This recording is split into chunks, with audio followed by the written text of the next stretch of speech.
Bonjour frères et sœurs en Christ, je suis le frère de sœur, nous voici encore avec vous. Nous allons continuer ce que nous avons commencé depuis un certain temps par rapport au deuxième testament, c'est-à-dire le testament de l'Église de Jésus-Christ. Nous avons parlé du testateur, des héritiers, de l'héritage. Maintenant, nous allons parler de la mort du testateur, c'est-à-dire la mort de Jésus-Christ.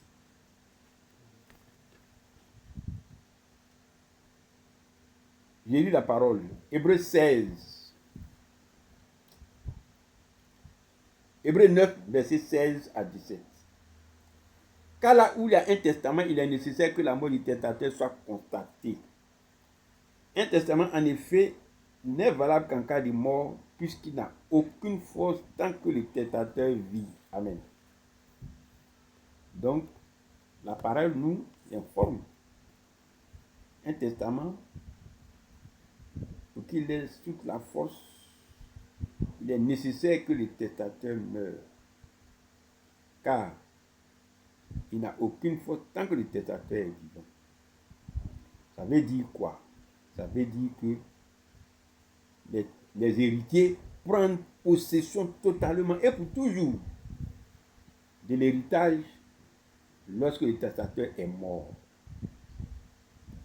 Revenons un peu en arrière, frères et sœurs, nous allons comprendre un peu la nécessité de la mort du testateur.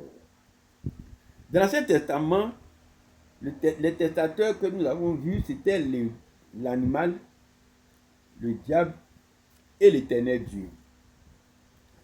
Mais à ces deux niveaux-là, et à ce niveau-là, nous avons vu que ce soit le testament concernant l'Éternel ou le testament concernant le diable, nous parlons des nations dans le jardin et non d'Israël.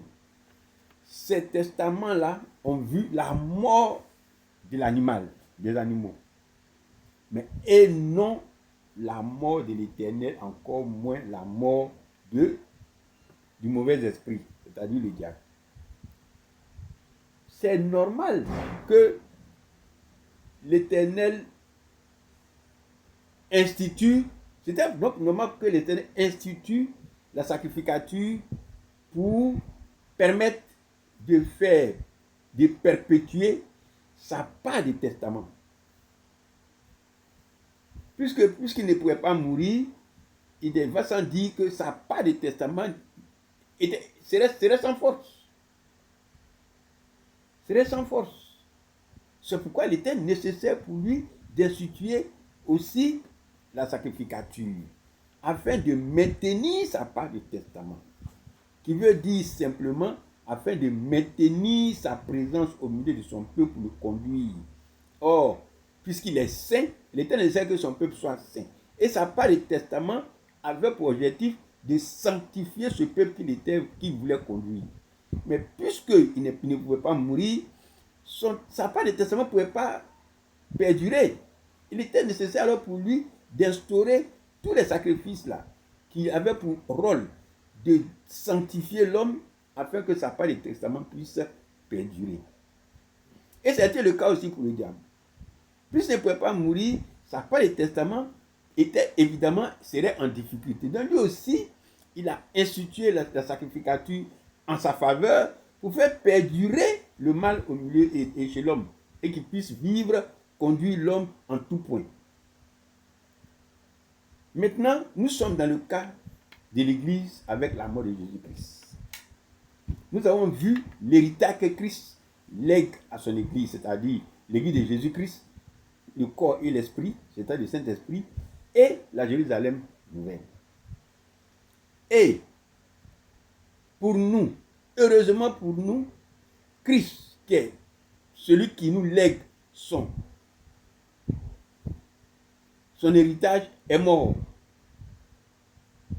Christ qui nous lègue son héritage est mort.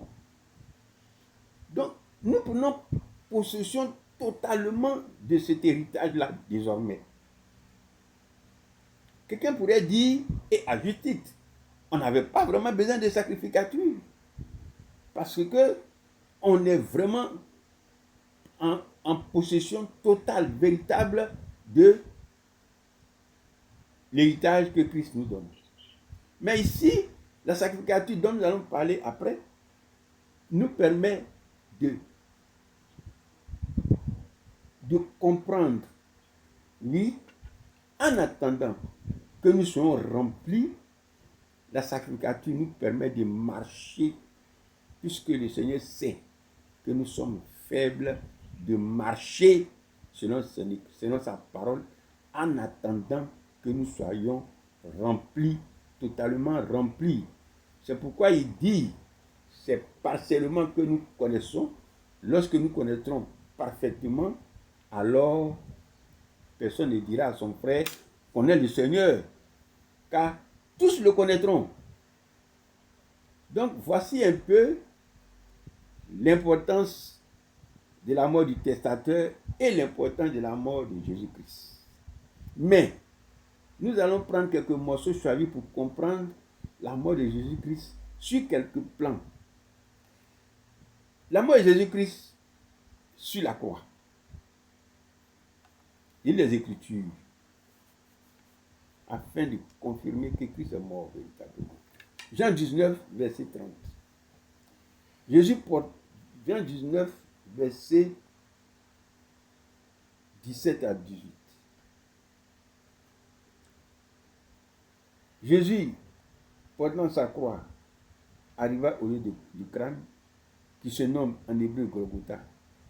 C'est là qu'il fut crucifié, et deux autres avec lui, un de chaque côté, et Jésus au milieu. Amen. Ce verset nous révèle et nous rassure, nous dit que notre Seigneur a été crucifié, afin que nous soyons assurés de notre capacité à pouvoir prendre possession de son héritage. Colossiens 2, verset 13 à 15. Christ croit à la croix, l'ordonnance qui nous condamnait. Christ croit à la croix, l'ordonnance qui nous condamnait. Lis les Écritures. Vous qui étiez morts par vos offenses, par l'incirconcision de votre chair,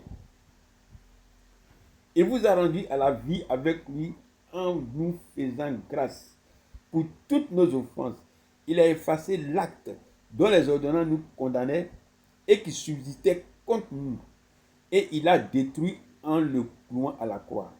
Et il a dépouillé les dominations, les autorités et les a livrés publiquement en spectacle en triomphant d'elles par la croix. Amen. L'Esprit nous convainc que l'acte dont les ordonnances nous condamnaient et qui subsistait contre nous, ce sont les malédictions d'après, c'est-à-dire après la transgression. Et ce sont ces malédictions-là que Christ a détruites en les clouant à la croix. Oui, mais la destruction de ces manifestations, de ces malédictions-là, pour nous qui étions, pendant que nous étions dans le paganisme, Christ les transforme en bénédiction. Oui. Christ les transforme en bénédiction. Et c'est ce que nous allons voir plus tard dans la suite. Donc, pour l'instant, restons dans le texte. L'acte dont les ordonnances nous condamnaient et qui jugeaient contre nous, c'était les malédictions d'après la transgression. Notre animalité et le diable qui nous conduisait en tout point. Et ça, cette ordonnance qui permettait au diable, qui nous livrait au diable, c'est-à-dire, lorsque le Seigneur dit, tu mangeais la poussière et qui nous livre au diable. Et lorsque, par la même occasion, il permet au diable de tisser une alliance avec nous, ce sont des ordonnances. Et ces ordonnances-là, Christ les a clouées à la croix. Désormais, en Christ, ces ordonnances-là n'ont plus de valeur sur nous, n'ont plus d'emprise sur nous. C'était pour que ces choses-là persistent que le diable nous faisait faire des sacrifices. Christ vient mettre fin à ce sacrifice-là. Et son sacrifice nous fait prendre possession de lui, son esprit et de son corps. Désormais. C'est pourquoi nous ne disons plus pardon. C'est pourquoi nous ne disons plus pardon. On dit après l'offrande, le pardon, après une offrande n'est plus nécessaire. Après une offrande n'est plus nécessaire. Et une offrande pour tout et pour toujours n'est plus nécessaire. Et c'est de cette offrande-là dont il s'agit maintenant. La mort à la croix de Jésus-Christ nous justifie aussi de ce que même la loi de Moïse n'a pu nous justifier, c'est-à-dire le règne animal. Ça, c'est important de le dire parce que, comme Paul le disait, c'est lui qui nous justifie de tout ce que la loi de Moïse n'a pu nous justifier. En parlant des Israélites, il s'agissait du règne animal, de leur animalité. Oui, la mort à la croix de Jésus-Christ justifie aussi de ce que même la loi de Moïse n'a pu justifier les Israélites, c'est-à-dire le règne animal. La crucifixion de Christ, Jean 19, verset 17 à 19. Lisez les Écritures. Jésus portant sa croix arriva au lieu du crâne qui se nomme en hébreu Golgotha. C'est là qu'il fut crucifié et deux autres avec lui, l'un de chaque côté et Jésus au milieu. Pilate fit une inscription qu'il plaça sur la croix et qui était ainsi conçue: Jésus de Nazareth, roi des Juifs. Nous avons beaucoup à dire par rapport à cette crucifixion-là. Oui, nous allons dire un tout petit peu parce que le temps ne nous permet pas. Dans d'autres passages et dans d'autres livres, nous allons passages, comme je disais tout à l'heure, nous allons pouvoir en parler un peu plus longuement. Mais pour aujourd'hui, sachant que la mort par crucifixion était réservée à Rome, aux renégats, aux misérables, aux esclaves, au point que si un roi se permettait de crucifier un Romain, cela était considéré comme une injure. Pour dire quoi? Pour dire que la crucifixion de Jésus est un symbole fort qu'il faut comprendre. Un symbole fort, un symbole très très fort qu'il faut comprendre. Et nous allons revenir là-dessus la prochaine fois, comme je l'ai dit, afin de ne pas perdre le temps sur certaines choses. Mais c'est important qu'on en parle et on en parlera une autre fois. Il aurait pu mourir d'autres choses. Pourquoi est-ce que c'est la croix que le Seigneur, l'Esprit a choisi? Ça a un sens important, très important. Nous continuons pour parler de la mort de Jésus-Christ dans Jean 19, verset 28 à 30. Et les Écritures, après cela, Jésus qui savait que tout était déjà consommé dit, afin que l'Écriture fût accomplie, j'ai soif. Il y avait là un vase plein de vinaigre. Les soldats en remplirent une éponge et, l'ayant fixé à une branche d'hysope, l'approchèrent de sa bouche. Quand Jésus eut pris le vinaigre, il dit: tout est accompli. Et baissant la tête, il rendit l'esprit. Amen. Christ dit: tout est accompli. Mais surtout, ce passage nous prouve que c'est vrai qu'il a été crucifié, c'est vrai que nous avons parlé de sa croix, nous avons parlé de l'ordonnance, tout, mais ici, ce passage nous confirme la mort du Seigneur. Et que lui-même, afin que la parole soit respectée, il dit: tout est accompli. C'est-à-dire la loi est accomplie. La loi est achevée. Nous ne sommes plus sous cette loi-là, Et par son Saint-Esprit, il va nous donner quelque chose d'autre. C'est-à-dire la doctrine du Saint-Esprit, la doctrine de Jésus-Christ par le Saint-Esprit. Donc, la mort de Christ est consommée, est vraie, et il n'y a plus rien à dire là-dessus. La mort de Jésus-Christ est la justification. Romains 10, verset 4, je lis les Écritures. Car Christ est la fin de la loi pour la justification de tous ceux qui croient. Amen. En fait, quand nous parlons de la loi, Christ a dit, je ne suis pas venu pour abolir la loi, je suis venu pour l'accomplir. Mais ici, on parle de la loi justificative. Dans Hébreu, il a parlé, il y a abolition d'une ordonnance. Non, il n'y a pas abolition de la loi. Comme certains veulent nous le faire croire, il n'y a pas abolition de la loi. Dans Hébreu, il dit l'abolition d'une ordonnance. Ici, il dit, Christ est la fin de la loi justificative, c'est-à-dire la loi pour la justification. La loi qui justifie tous ceux qui croient là. Christ est la fin de cette loi. Pour tous ceux qui croient, Christ est la fin de la loi justificative. Christ est devenu maintenant notre justification. Par le Saint-Esprit, nous sommes justifiés. Oui, par le Saint-Esprit, nous sommes justifiés. Et par le corps de Christ, nous manifestons cette justification-là.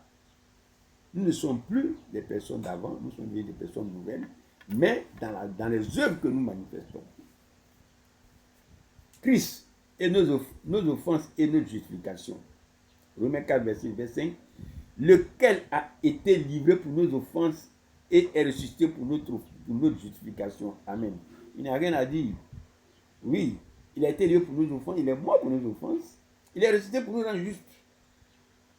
Parce qu'il est renouvelé, lavé, purifié. Et c'est ainsi aussi que nous aussi, nous sommes lavés, purifiés, comme Jésus-Christ après sa résurrection. La mort de Jésus-Christ est la profession de foi.